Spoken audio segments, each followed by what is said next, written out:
नमस्कार दोस्तों, स्वागत है आपका आपके अपने चैनल अमेजिंग ज्ञान सागर में। आज की स्टोरी है माता वैष्णो देवी के 9 स्वरूपों का वर्णन। माता रानी का पहला स्वरूप मां शैलपुत्री। पौराणिक मान्यताओं के अनुसार माता पार्वती पर्वतराज हिमालय की पुत्री हैं और मां के शैलपुत्री स्वरूप की पूजा देवी के मंडपों में पहले नवरात्र के दिन होती है। शैल का अर्थ है हिमालय और पर्वतराज हिमालय के यहाँ जन्म लेने के कारण इनका नाम शैलपुत्री पड़ा। पार्वती के रूप में इनको भगवान शिव के पत्नी के रूप में भी जाना जाता है। नवरात्रि में दुर्गा पूजा के अवसर पर दुर्गा देवी के 9 रूपों की पूजा उपासना बहुत ही विधि विधान से की जाती है। इन रूपों के पीछे तात्विक अवधारणाओं का परिज्ञान धार्मिक, सांस्कृतिक और सामाजिक विकास के लिए आवश्यक है। आइए जानते हैं मां शैलपुत्री के बारे में। मां दुर्गा को सर्वप्रथम शैलपुत्री के रूप में पूजा जाता है। हिमालय के वहां पुत्री के रूप में जन्म लेने के कारण उनका नामकरण हुआ शैलपुत्री। इनका वाहन वृषभ है, इसीलिए यह देवी वृषारूणा के नाम से भी जानी जाती हैं। इस देवी ने दाएं हाथ में त्रिशूल धारण कर रखा है और बाएं हाथ में कमल सुशोभित है। यही देवी प्रथम दुर्गा है। यही सती के नाम से भी जानी जाती हैं। उनकी एक मार्मिक कहानी है। एक बार जब प्रजापति ने यज्ञ किया तो इसमें सारे देवताओं को निमंत्रित किया, भगवान शंकर को नहीं। सती यज्ञ में जाने के लिए विफल हो उठी। शंकर जी ने कहा कि सारे देवताओं को निमंत्रण किया गया है, उन्हें नहीं। ऐसे में वहां जाना उचित नहीं है। सती का प्रबल आग्रह देखकर शंकर जी ने उन्हें यज्ञ में जाने की अनुमति दे दी। सती जब घर पहुंची तो सिर्फ मां ने ही उन्हें स्नेह दिया। बहनों की बातों में व्यंग्य और उपहास के भाव थे। भगवान शंकर के प्रति भी तिरस्कार का भाव है। दक्ष ने भी उनके प्रति अपमानजनक वचन कहे। इससे सती को कलेश पहुंचा। वह अपने पति का यह अपमान ना सह सकी और योगा अग्नि द्वारा अपने आप को जलाकर भस्म कर लिया। इस दारुण दुख में व्यथित होकर शंकर भगवान ने उस यज्ञ का विध्वंस करा दिया। यही सती अगले जन्म में शैलराज हिमालय की पुत्री के रूप में जन्मी और शैलपुत्री कहलाई। पार्वती और हेमवती भी इसी देवी के अन्य नाम हैं। शैलपुत्री का विवाह भी भगवान शंकर से हुआ। शैलपुत्री शिवजी की अर्धांगिनी बनी। इनका महत्व और शक्ति अनंत है। मां वैष्णो देवी का दूसरा स्वरूप माता ब्रह्मचारिणी। भगवान शंकर को पति रूप में प्राप्त करने के लिए घोर तपस्या की थी। इस कठिन तपस्या के कारण इस देवी को तपशारिणी अर्थात ब्रह्मचारिणी नाम से अभिहित किया। मां दुर्गा की नव शक्ति का दूसरा स्वरूप ब्रह्मचारिणी का है। यहाँ ब्रह्मा का अर्थ तपस्या से है। मां दुर्गा का यह स्वरूप भक्तों और सिद्धों को अनंत फल देने वाला है। इनकी उपासना से तप, त्याग, वैराग्य, सदाचार और संयम की वृद्धि होती है। ब्रह्मचारिणी का अर्थ तप की चारिणी यानी तप का आचरण करने वाली। देवी का यह रूप पूर्ण ज्योतिर्मय और अत्यंत भव्य है। इस देवी के दाएं हाथ में जप की माला है और बाएं हाथ में कमंडल धारण किए है। पूर्व जन्म में इस देवी ने हिमालय के घर पुत्री रूप में जन्म लिया था। नारद जी के उपदेश से भगवान शंकर को पति रूप में प्राप्त करने के लिए घोर तपस्या की थी। इस कठिन तपस्या के कारण इन्हें तपशारिणी अर्थात ब्रह्मचारिणी नाम से अभिहित किया गया। 1000 वर्ष तक इन्होंने केवल फल फूल खाकर बिताए। अनेक वर्षों तक केवल जमीन पर रहकर शाक पर निर्वाह किया। कुछ दिनों तक कठिन उपवास रखे और खुले आकाश के नीचे वर्षा और धूप के घोर कष्ट सहे, 3000 वर्षों तक टूटे हुए बिल्व पत्र खाए और भगवान शंकर की आराधना करती रही। इसके बाद तो उन्होंने सूखे बिल्व पत्र खाना भी छोड़ दिए। कई हजार वर्षों तक निर्जल और निराहार रहकर तपस्या करती रही। पत्तों को खाना छोड़ देने के कारण ही इनका नाम अपर्णा नाम पड़ गया। कठिन तपस्या के कारण देवी का शरीर एकदम क्षीण हो गया। देवता, ऋषि, सिद्धगण, मुनि सभी ने ब्रह्मचारिणी की तपस्या को अभूतपूर्व पुण्य कृत्य बताया, सराहना की और कहा, हे देवी, आज तक किसी ने इस तरह की कठोर तपस्या नहीं की। यह तुम्ही से ही संभव थी। तुम्हारी मनोकामना परिपूर्ण होगी और भगवान चंद्रमौली शिवजी तुम्हें पति रूप में प्राप्त होंगे। अब तपस्या छोड़कर घर लौट जाओ। जल्द ही तुम्हारे पिता तुम्हें बुलाने आ रहे हैं। माँ ब्रह्मचारिणी देवी की कृपा से सर्व सिद्धि प्राप्त होती है। दुर्गा पूजा के दूसरे दिन देवी के इसी स्वरूप की उपासना की जाती है। इस देवी की कथा का सार यह है कि जीवन के कठिन संघर्षों में भी मन विचलित नहीं होना चाहिए। माता वैष्णो देवी का तीसरा स्वरूप माँ चंद्रघंटा। माँ चंद्रघंटा का रूप अत्यंत कल्याणकारी और शांतिदायक होता है। इनके माथे पर अर्ध चंद्रमा का आकार चिन्हित होता है, जिस कारण इन्हें चंद्रघंटा कहा जाता है। माँ चंद्रघंटा के शरीर का रंग स्वर्ण की तरह चमकीला है और इनके 10 हाथ हैं, जो कि खड्ग और अन्य अस्त्र शस्त्र से विभूषित है। सिंह पर सवार माँ चंद्रघंटा की मुद्रा युद्ध के लिए उद्धृत रहने की है। इनकी पूजा करने से न सिर्फ घर पर सुख समृद्धि आती है, बल्कि रोगों से मुक्ति भी मिलती है। मन, वचन, कर्म और विधि विधान से माँ चंद्रघंटा की पूजा करने से सभी मनोकामनाएं पूरी होती हैं। माँ चंद्रघंटा की कथा। पौराणिक कथाओं के अनुसार माँ दुर्गा ने माँ चंद्रघंटा का रूप तब धारण किया था जब दैत्यों का आतंक स्वर्ग पर बढ़ने लगा था। महिषासुर का आतंक और भयंकर युद्ध देवताओं से चल रहा था, क्योंकि महिषासुर देवराज इंद्र का सिंहासन प्राप्त करना चाहता था और स्वर्ग लोक पर अपना आधिपत्य जमाना चाहता था। जब देवताओं को इसका पता चला तो सभी परेशान हो गए और भगवान ब्रह्मा, विष्णु और महेश के पास पहुँचे। त्रिदेवों ने देवताओं की बात सुनी और क्रोध प्रकट किया।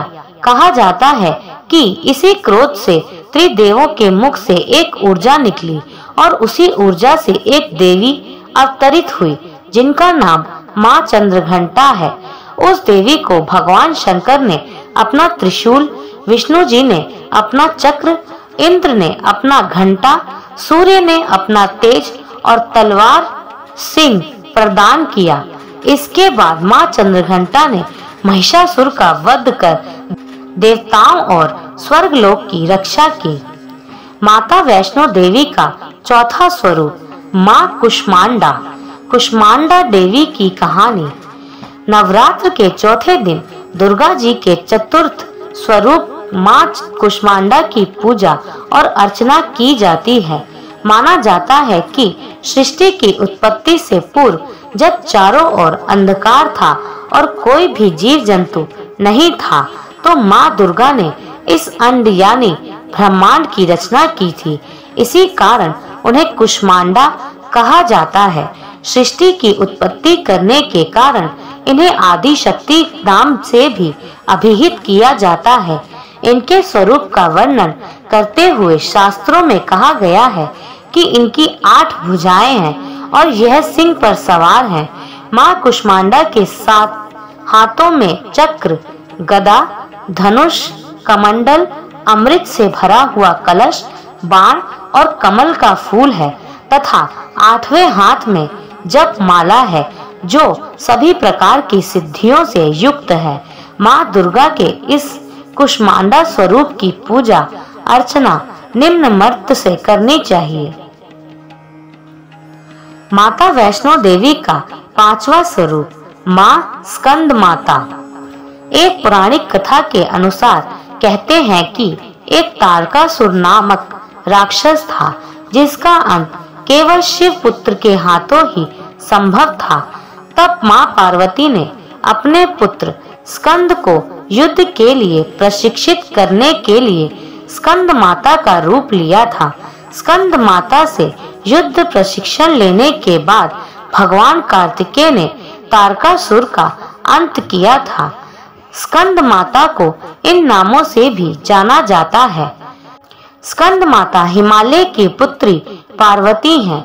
इन्हें महेश्वरी और गौरी के नाम से भी जाना जाता है। पर्वतराज हिमालय की पुत्री होने के कारण पार्वती कही जाती है। इसके अलावा महादेव की पत्नी होने के कारण इन्हें माहेश्वरी नाम दिया गया और अपने गौर वर्ण के कारण गौरी कही जाती हैं। माता को अपने पुत्र से अति प्रेम है। यही कारण है कि माँ को अपने पुत्र के नाम से पुकारा जाना उत्तम लगता है। मान्यता है कि स्कंद माता की कथा पढ़ने या सुनने वाले भक्तों को माँ संतान सुख और सुख संपत्ति प्राप्त होने का वरदान देती हैं। माँ वैष्णो देवी का 6वां स्वरूप माँ कात्यायनी।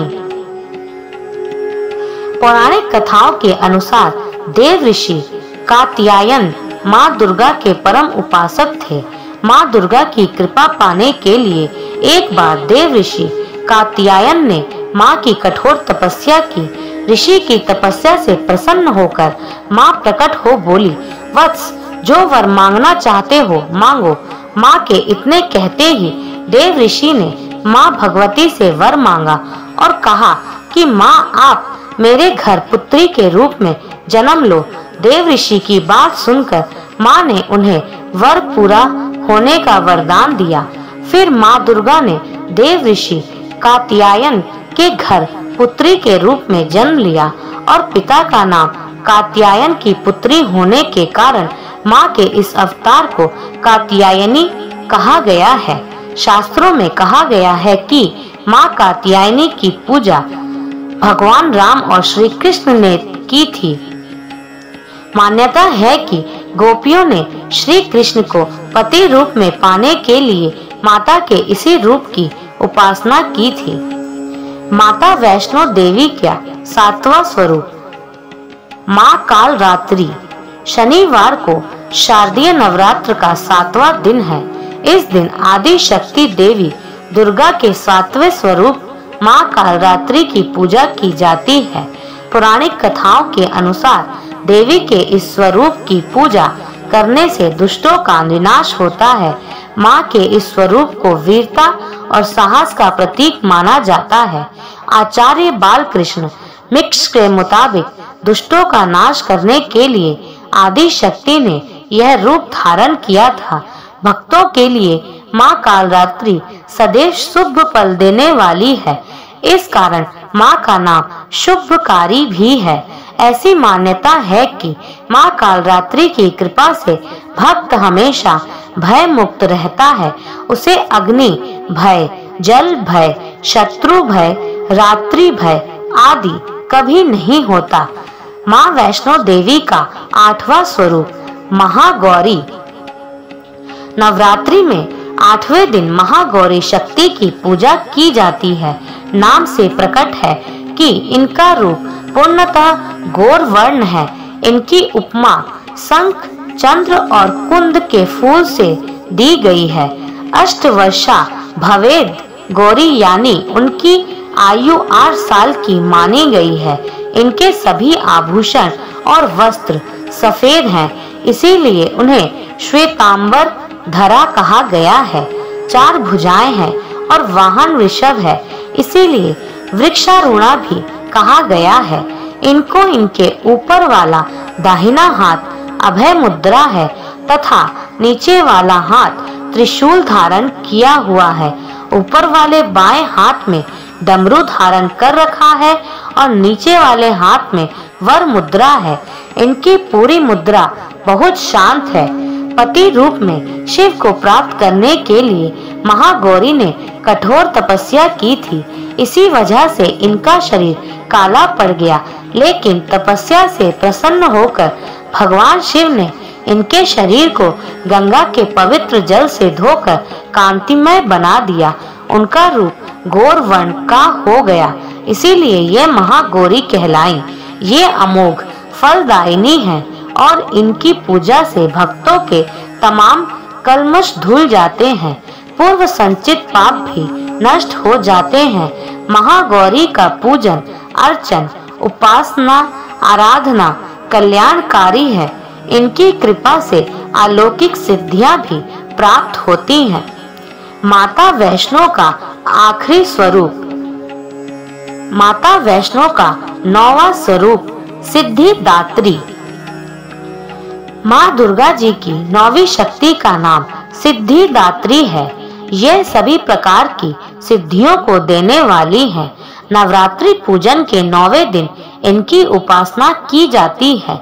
इस दिन शास्त्रीय विधि विधान और पूर्ण निष्ठा के साथ साधना करने वाले साधक को सभी सिद्धियों की प्राप्ति हो जाती है।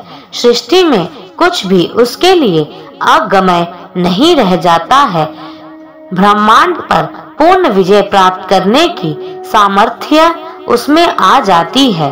मार्कंडेय पुराण के अनुसार अणिमा, महिमा, गरिमा, लघिमा, प्राप्ति, प्राकम्य, ईशित्व और वशित्व ये 8 सिद्धियां होती है। ब्रह्म वैवर्त पुराण के श्री कृष्ण जन्म खंड में यह संख्या 18 बताई गई है।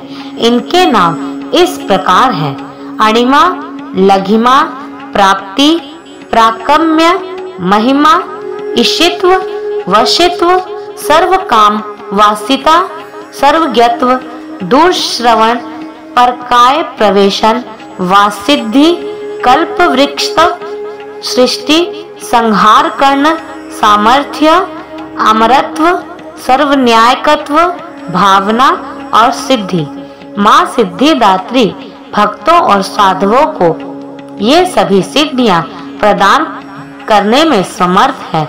देवी पुराण के अनुसार भगवान शिव ने इनकी कृपा से ही इन सिद्धियों को प्राप्त किया था। इनकी अनुकंपा से ही भगवान शिव का आधा शरीर देवी का हुआ था। इसी कारण वह लोक में अर्धनारीश्वर नाम से प्रसिद्ध हुए। माँ सिद्धिदात्री 4 भुजाओं वाली है। इनका वाहन सिंह है। यह कमल पुष्प पर भी आसीन होती है। इनकी दाहिनी तरफ के नीचे वाले हाथ में कमल पुष्प है। प्रत्येक मनुष्य का यह कर्तव्य है कि वह माँ सिद्धिदात्री की कृपा प्राप्त करने का निरंतर प्रयत्न करें, उनकी आराधना की ओर अग्रसर हों। इनकी कृपा से अनंत दुख रूप संसार से निर्लिप्त रहकर सारे सुखों का भोग करता हुआ वह मोक्ष को प्राप्त कर सकता है। 9 दुर्गाओं में माँ सिद्धिदात्री अंतिम है।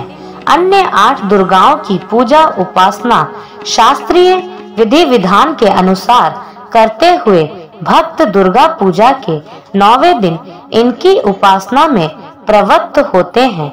इन सिद्धिदात्री माँ की उपासना पूर्ण कर लेने के बाद भक्तों और साधकों की लौकिक पारलौकिक सभी प्रकार की कामनाओं की पूर्ति हो जाती है। सिद्धिदात्री माँ के कृपा पात्र भक्त के भीतर कोई ऐसी कामना शेष बचती ही नहीं है जिसे वह पूर्ण करना ना चाहे।